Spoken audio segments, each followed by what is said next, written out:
Assalamualaikum warahmatullahi wabarakatuh. Perkenalkan, nama saya Rian Aprianto, prodi D4 Akuntansi Manajerial, kelas 1A. Pada kesempatan kali ini, saya akan menyampaikan materi tentang mata kuliah pengantar manajemen.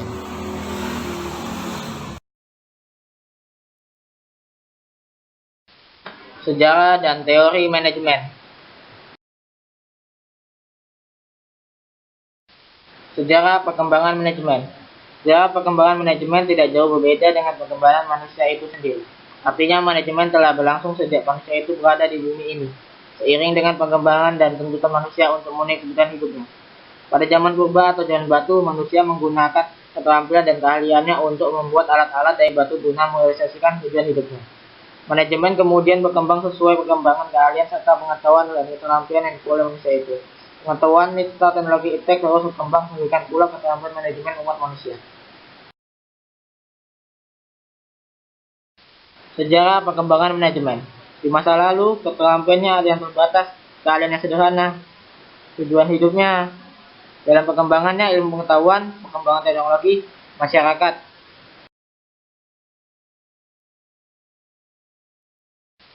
Teori manajemen ilmiah. Gerakan manajemen ilmiah dikembangkan oleh insinyur Amerika Serikat dan Eropa untuk mengelola suatu perusahaan. Terdapat beberapa variabel yang diperhatikan dalam manajemen ilmiah. Di antaranya, 1. Pentingnya peranan manajer dalam menggerakkan dan meningkatkan produktivitas perusahaan. 2. Pengangkatan dan pemanfaatan tenaga kerja dengan persyaratan-persyaratannya. 3. Tanggung jawab kesejahteraan pegawai atau karyawan. 4. Kondisi yang cukup untuk meningkatkan produktivitas kerja.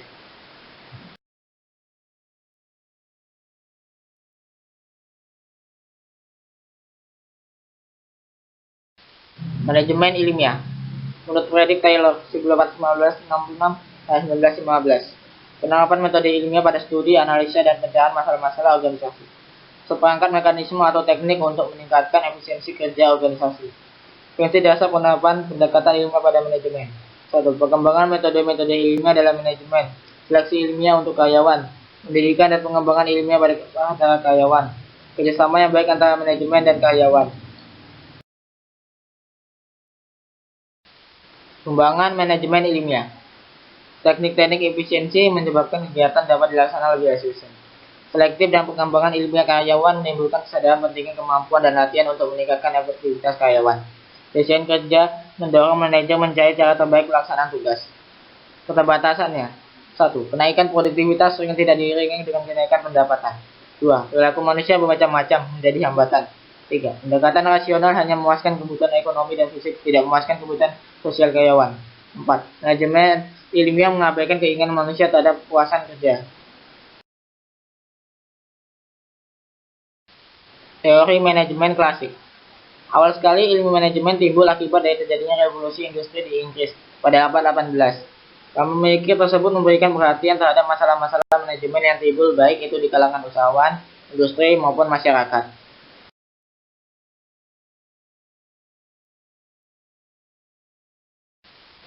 Henry Fayol 1841-1925. Henry Fayol mengarang buku General and Industrial Management pada tahun 1916 dengan sebutan teori manajemen klasik yang sangat memperhatikan produktivitas pabrik dan pekerja.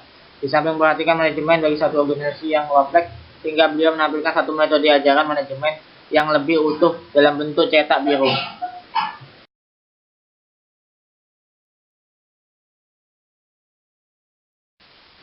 Fayol membagi kegiatan dan operasi perusahaan ke dalam 6 macam kegiatan. A. Teknik produksi, yaitu berusaha menghasilkan dan membuat barang-barang produksi. B. Dagang, beli jual beli pertukaran dengan cara mengadakan pembelian bahan mentah dan menjual hasil produksi. C. Keuangan, pencarian dan penggunaan optimum atau modal, usaha mendapatkan dan menggunakan modal. D. Keamanan, pelindungan harta milik dan manusia berupa melindungi barang-barang kekayaan perusahaan. E. Akuntansi dengan adanya pencatatan dan bukan biaya utang, keuntungan dan neraca serta bagai data statistik. F. 5. Manajerial yang terdiri dari fungsi-fungsi manajemen.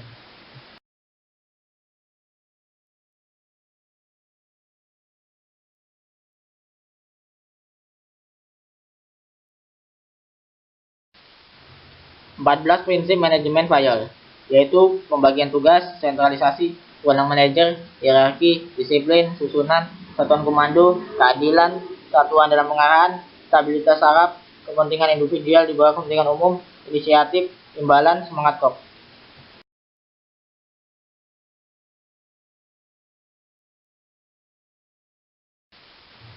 Teori perilaku organisasi merupakan pengembangan dari aliran hubungan manusiawi.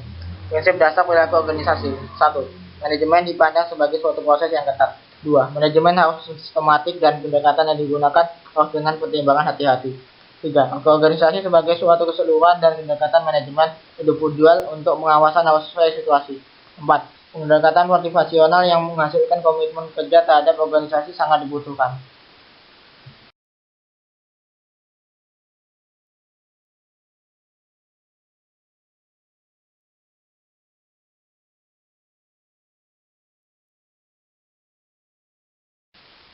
Tokoh-tokoh perilaku organisasi. Pertama, Abraham Maslow dengan teori hierarki kebutuhan manusia. Douglas McGregor dengan teori X and Y. Friedrich Herzberg dengan teori motivasi higienis atau teori dua faktor. Chris Agris dengan teori kepribadian dan organisasi. Robert Black dan Jan dengan teori kisi-kisi manajerial. Francis Likert dengan teori sistem manajemen otoritatif partisipatif.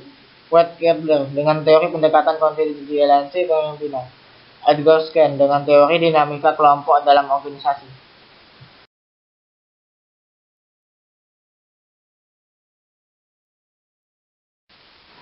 Teori kuantitatif dibangun atas dasar manajemen ilmiah, ditandai dengan berkembangnya tim riset operasi dalam pemecahan masalah industri. Langkah-langkah pendekatan manajemen skill. Yang pertama, perumusan masalah. 2. Penyusunan suatu model matematis. 3. Mendapatkan penyelesaian dari model. 4. Pengujian model dan hasil yang diharapkan dari model. 5. Penetapan pengawasan atas hasil-hasil. 6. Pelaksanaan hasil dalam kegiatan implementasi.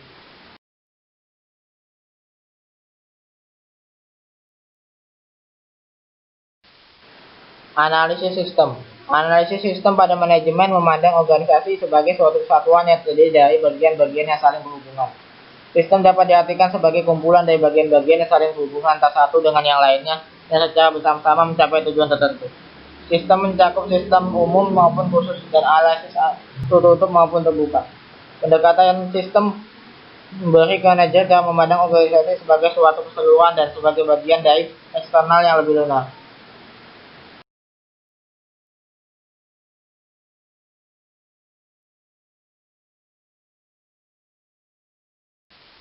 Teori kontingensi. Pendekatan kontingensi berusaha untuk menyesuaikan antara tanggapan manajerial dengan peluang dan penghasilan yang ada dalam berbagai macam situasi. Dalam pendekatan ini yang dicari bukanlah cara terbaik untuk mengatasi situasi tersebut, melainkan berusaha membantu manajer untuk dapat memahami perbedaan-perbedaan situasional tersebut dan cara menanggapinya dengan cara-cara yang tepat. Pendekatan kontingensi mencari memperolehkan solusi tersulit sehingga manajer dapat mencarikan jalan keluar dari permasalahan yang ada. Pendekatan kontingensi lebih banyak memasukkan unsur lingkungan dalam melihat berbagai permasalahan.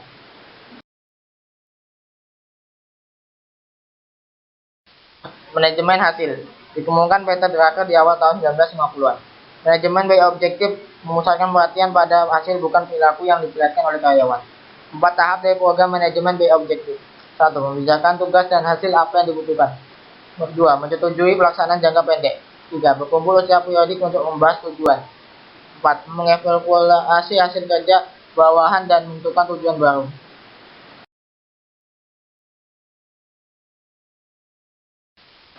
Keburukan manajemen by objektif. Untuk berat tugas, MBO sulit menentukan tujuan tepat. MBO hanya akan sukses jika semua pihak mau berpartisipasi. MBO seharusnya tidak dipandang sebagai penyelesaian untuk semua masalah manajemen. Tujuan-tujuan itu seharusnya logis dan mudah diukur.